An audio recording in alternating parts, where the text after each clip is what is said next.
Let me show you some crazy data I just found. So I was looking at this Nick DiGiovanni video, World's Spiciest Cooking Challenge, when I saw this massive spike in views on September 27th, just a few weeks ago.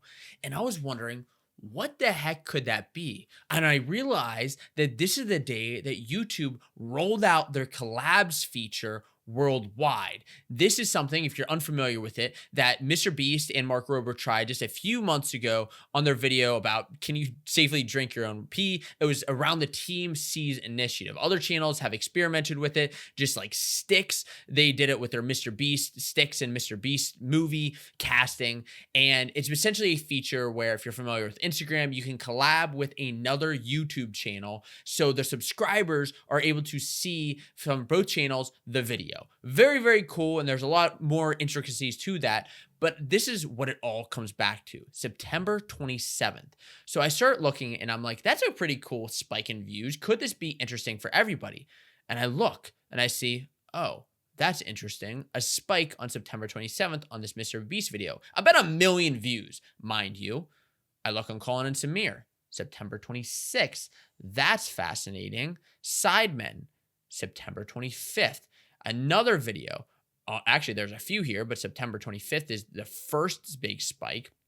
I'm looking over a 28 or 90-day period with the Try Guy, September 30th, again on September 30th, on all collab videos, September 27th, September 27th, this Dude Perfect video, big one on September 27th. Yes, I see that there's actually a few other ones. Actually, I think this may be another Nick video, but it's a collab one there.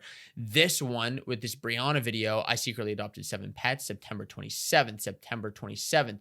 So what on earth is happening? What it appears to be, what is the crazy thing here, and this video is actually really fascinating to me, is that on all of these view jumps, on all of these videos, there's a jump in views when the collab feature was added.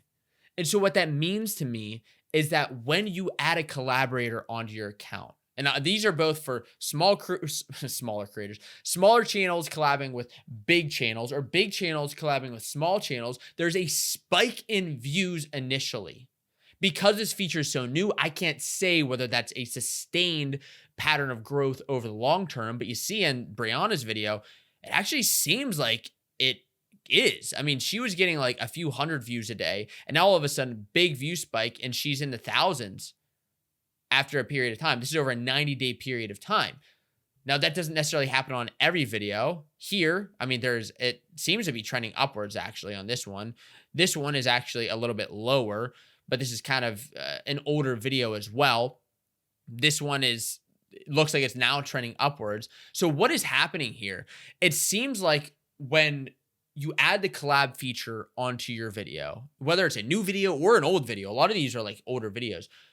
When you add that onto your video, the video is then apparently served to that audience again, whether through search or likely through the homepage of, hey, your channel just got access to a bunch of that other channel's subscribers and data. And so they think that there's some sort of connection here, and YouTube algorithm wants to push it to that viewer. And so there's a massive spike in views for that initial day. By the way, I want to see a massive spike in subscribers on this channel. So if you got some value, smash that subscribe button, please. But I wonder, will this sustain over the long term? What do you think about this collab feature? By the way, I have a thumbnail breakdown right here if you want to check that out next on MKBHD. If you're interested in YouTube, yeah, you're probably going to be interested in that video.